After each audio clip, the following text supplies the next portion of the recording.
Salam sejahtera Malaysia, denyut nadi suara rakyat bergema di channel ini. Ada satu ulasan analisis daripada Harapan Daily. Analisis daripada Harapan Daily bertarikh 10 Januari 2024. Ditulis oleh Norman Razwan.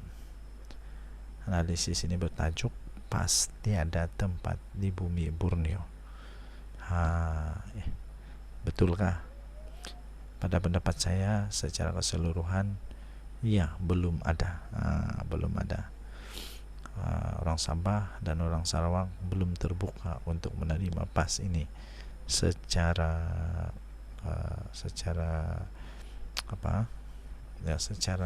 besar-besaran lah, tak ada.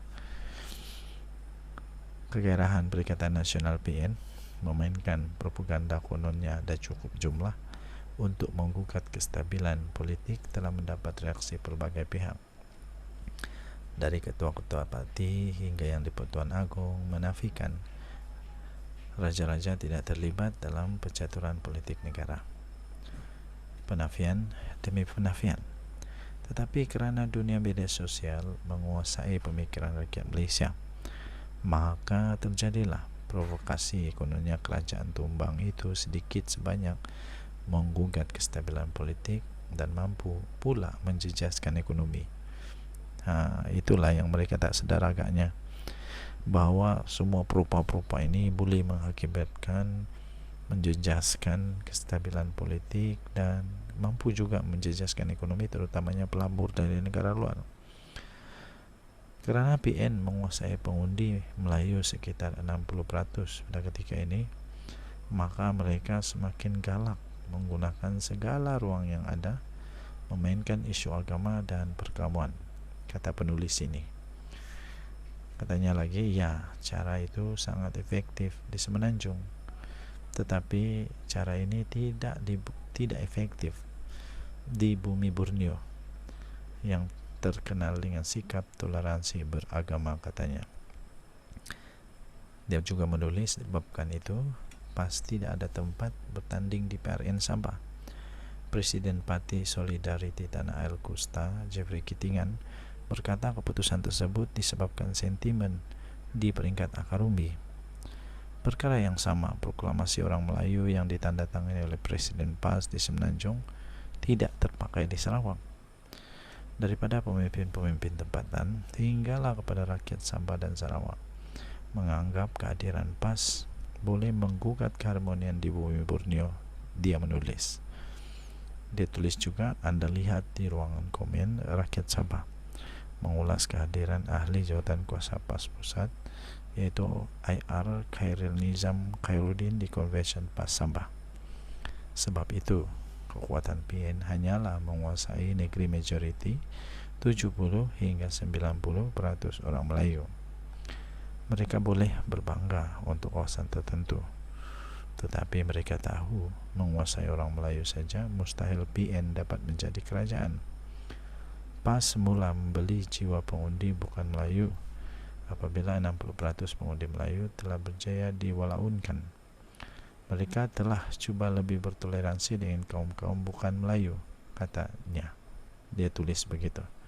Walaupun ulama serba tahunya memberitahu hanya orang munafik menjaga hati orang kafir, tetapi kini pemimpin-pemimpin PAS tidak peduli lagi. Mereka perlu membeli jiwa orang bukan Islam yang melihat PAS sebagai parti yang resis, katanya. Setiausaha Agung PAS, Taqiyuddin, mengucapkan Merry Christmas yang sebelum ini dianggap haram, dan MB Kedah pula memberi cuti umum kepada negeri Kedah sempena Taipusam. Malangnya, ia tidak memberi sebarang makna. PAS perlu ingat, ini zaman media sosial. Apa yang diucapkan di Ceruk, kampung di Terengganu itu boleh didengar di Tawau. Sikap PAS itu dianggap hipokrit oleh rakyat Borneo kerana parti itu memperalatkan agama untuk tujuan politik. Ini yang sangat merunsingkan PN kerana pemilih mereka hanya laku di kawasan Melayu tapi bukan di kalangan bukan Melayu. Tapi ingat, tanpa Sabah dan Sarawak, PN sudah kehilangan 56 kerusi. Manakala kerusi bukan Melayu lain daripada DAP sebanyak 46. kursi bukan Melayu serta Borneo sudah berjumlah 102. Itu kursi DAP 46 dan kursi daripada Sabah dan Sarawak 56, jadi 102. Bermakna PKR serta UMNO sebenarnya hanya perlu untuk menang 15 kursi saja untuk kemenangan simple majority.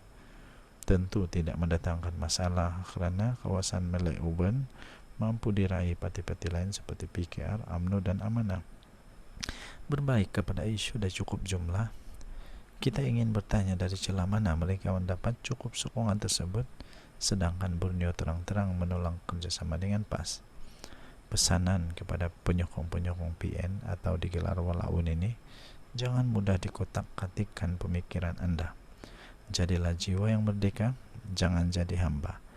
Merdekakan minda Anda agar tidak mudah diperbodohkan. Beliau menulis di harapandaily.com. Ini ditulis oleh Norman Razwan, diterbitkan di harapandaily.com, bertajuk PAS Tiada Tempat di Borneo. Ini hanyalah pendapat daripada penulis dan tidak mencerminkan pendapat daripada channel ini. Kita jumpa lagi. Bye-bye. Salam sejahtera Malaysia. Berita buruk untuk pembangkang. Tiada usul undi, tidak percaya terhadap Perdana Menteri. Tidak ada harapan. Pertama sekali, kenapa perlu ada usul undi tidak percaya? Kalau sah-sah tahu bahawa benda ni hanya buang masa. Sah-sah kita dah tahu, confirm sudah tahu bahawa Datuk Seri Anwar Ibrahim, Perdana Menteri Malaysia, masih mempunyai 2/3 daripada majoriti parlimen. Kalau ia pun ada ramai yang tiba-tiba tidak mau nyokong beliau, itu mustahil ada 43 orang. Mustahil. Jadi usul undi tidak percaya ini tak logik untuk dibuat, buang masa aja. Jadi kerana itu Speaker Dewan Rakyat Johari Abdul membuat pengumuman bahawa tiada sebarang usul undi tidak percaya terhadap Perdana Menteri Datuk Seri Anwar Ibrahim yang dikemukakan setakat ini, kata Speaker Dewan Rakyat Johari Abdul. Katanya, kita tidak terima apa-apa usul berkaitan dan sesiapa saja ahli parlimen boleh mengemukakan apa saja usul itu sekarang walaupun mesyuarat belum bermula. Nah, kalau betul ada nombor, kenapa anda buat usul? Takut ataupun memang dah tahu bahawa memang tak akan menang penyalah, memang tak ada benda tu, memang tak ada, jadi sebab itu tak buat usul. Katanya namun terpulang kepada keputusan speaker untuk menolak atau menerimanya, yang mana keputusan akan diumumkan semasa persidangan Dewan Rakyat nanti. Dia dipetik sebagai berkata kepada Berita Harian, usul itu jika dikemukakan boleh dimasukkan dalam senarai usul, walaupun mesyuarat pertama penggal ketiga akan bermula pada bulan depan, katanya. Beliau berkata demikian sebagai balasan kepada keraguan pembangkang bahawa usul tersebut mungkin tidak akan diterima. Kamu bulang hantar, sudah rasa risau. Hantarlah kalau betul-betul berani. Itu Anwar Ibrahim tak akan tumbang penyalah. Ahmad Fadil Sari daripada PN Pasir Mas semalam mendakwa bahawa banyak usul pembangkang telah ditolak oleh Johari. Dalam pada itu Johari turut menasihatkan pembangkang agar belajar dan mengkaji peraturan mesyuarat, memandangkan keputusan itu dibuat berdasarkan peraturan Dewan Rakyat. Perdana Menteri Datuk Seri Anwar Ibrahim mendakwa semalam bahawa pembangkang tiada angka yang cukup untuk undi tidak percaya. Betul. Dalam perkembangan berkaitan, Menteri Komunikasi Fahmi Fadzil pula berkata bahawa Perdana Menteri Anwar Ibrahim telah memberi pembangkang peluang sebanyak 2 kali. Sudah 2 kali untuk membendang usul tidak percaya. Jadi apalagi yang kamu mau? Dulu belum tambah 5 orang pun kalah juga. ini sudah tambah 5 orang menang kah? Jadi tak payahlah nak buat perupa lagi, tak ada lah. Jangan rosakkan keharmonian yang ada sekarang ini. Kestabilan politik yang sekarang ada di Malaysia ini tidak cukup bagus. Berilah peluang pada kerajaan ini. Dan tadi Suara Rakyat bergema di channel ini. Jangan lupa tekan butang subscribe, like dan share. Malaysia kita punya, cintai Malaysia, kita jaga kita. Bye bye.